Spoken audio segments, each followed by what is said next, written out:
de le retrouver à l'une des 5 premières places. En tout cas pour ce qui sera de ma sélection à quelques secondes du départ, le 11 Hurricane Lane que j'aime beaucoup, le 4 Tarnawa évidemment, le 15 Snowfall et pourquoi pas pour 2 surprises à l'arrivée, le numéro 13 Alenker, un cheval qui est très dur à l'effort, un fils d'Adlerflug qui devrait parfaitement se jouer du terrain du jour et également pourquoi pas Mojo Star, un cheval qui a beaucoup de tenue, qui s'est classé deuxième du Saint-Léger de Doncaster derrière Hurricane Lane et qui peut peut-être faire parler cette tenue dont il dispose aujourd'hui sur une piste toujours aussi profonde. Il a l'as dans les stalls, ce qui peut être également un avantage s'il arrive à se placer pas trop loin de la tête. Il pourra emprunter cet open stretch et ce billard en dedans, si on peut encore appeler ça comme ça, parce qu'il y a eu encore déjà quelques courses aujourd'hui avec cet open stretch et je pense que la piste commence également à un petit peu s'abîmer en dedans. On pourra en reparler après la course. On retournera vers Dominique Cordier et Thierry Jarnet dans le round de présentation. En attendant, nous sommes à quelques secondes du départ. Tarnawa un petit peu campé à cet instant et les hommes de piste qui vont tenter de gentiment la rentrer dans sa stalle, rassuré par Christophe Soumillon, flatté à l'encolure. Ce n'est plus la favorite d'ailleurs chez les Verts, c'est important de le préciser, c'est Hurricane Lane qui est passé favori.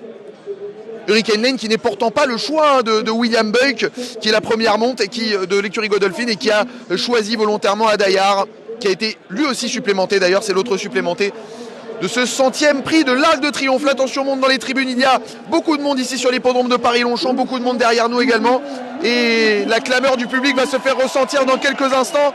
Restez avec nous, il va y avoir du grand sport en direct dans Ici on Paris. Ils sont partis dans cette 100e édition du prix de l'Arc de Triomphe.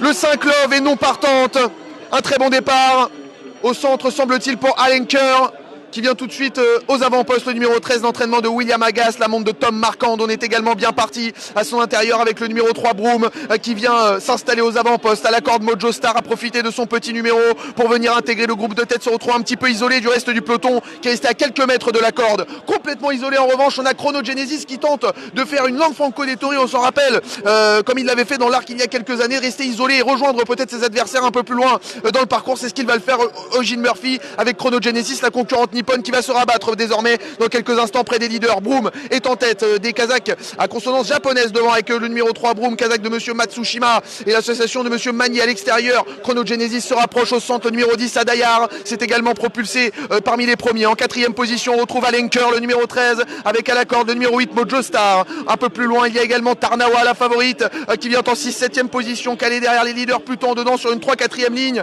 avec à son extérieur Torquator Tasso. On retrouve également au centre le numéro 11 Hurricane Lane qui est pour l'instant en position de contre 7-8e, bien calé au sein du peloton. À son extérieur se rapproche un petit peu Deep Bond avec toujours à l'arrière pour le moment la casaque jaune de Siliwell numéro 12, accompagné encore par Rabia, par Snowfall qui est parmi les derniers, également Baby Rider et Bubble Gift, les 3 Français qui sont d'ailleurs aux 3 dernières places pour aborder le tournant et bientôt dans quelques instants la fausse ligne droite. Le numéro 10 Adayar qui a le meilleur désormais devant Chrono Genesis. En 3e position à la corde c'est le numéro 3 Broom avec à son extérieur Alenker. On retrouve à la corde Mojo Star qui est sur une 3e ligne avec à son extérieur toujours Torquator Tasso. On patiente ensuite avec l'autre atout de l'écurie Godolphin, c'est Hurricane Lane associé à James Doyle. À l'extérieur on se rapproche un petit peu avec Torquator Tasso qui ramène dans son sillage l'autre concurrent nippon, c'est Deep Bond. Plus loin il y a également le numéro 15 Snowfall avec à la corde Rabia qui vient dans le dernier tiers du peloton, accompagné par Siliway, par Baby Rider et par Bubble Gift. Ils vont bientôt pénétrer dans l'ultime ligne droite et aborder l'open stretch. Adayar qui a toujours l'avantage, Chrono Genesis à son extérieur qui accélère,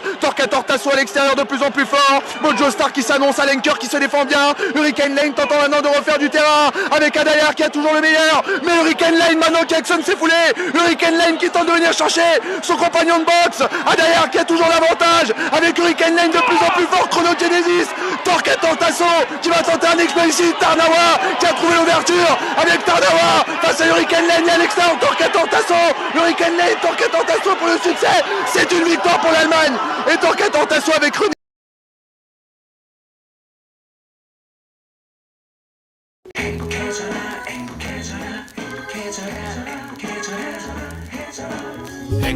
une très grande surprise à l'arrivée de ce prix de l'Arc de Triomphe, Torquator Tasso qui fait briller l'Allemagne. Après, on se rappelle évidemment Dane Dream, il y a quelques années de cela, c'est un nouveau succès pour l'Allemagne avec Torquator Tasso pour l'entraînement Weiss.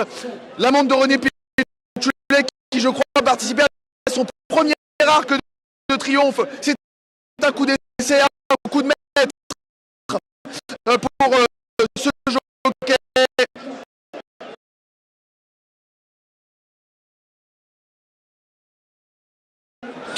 Tordi contre un Porter 14 Tasso, c'est une extrême surprise ici à l'arrivée de ce prix de l'Arc de Triomphe. La deuxième place qui doit revenir, je pense, à Tarnaoui en prestation. La quatrième place pour l'autre atout de l'écurie Godolphin, c'est Tadayar.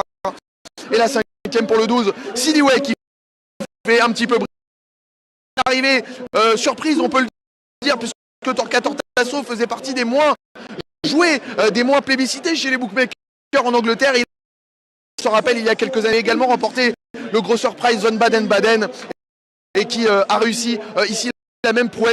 Torquator Tasso qui défend la casaque de la Geschut Awan Koele et qui doit faire Torquator Tasso qui s'exclame et qui visiblement est fou de bonheur, rentre aux écuries. Et Torquator Tasso, un véritable exploit de tels chevaux. Il avait affronté les meilleurs de son pays, mais il n'avait jamais encore affronté les meilleurs pur sang anglais, les meilleurs pur sang français. Et il se retrouve ici avec René Pietchoulek qui a monté une bien belle course, il faut l'avouer, même s'il a dû rester parqué en dehors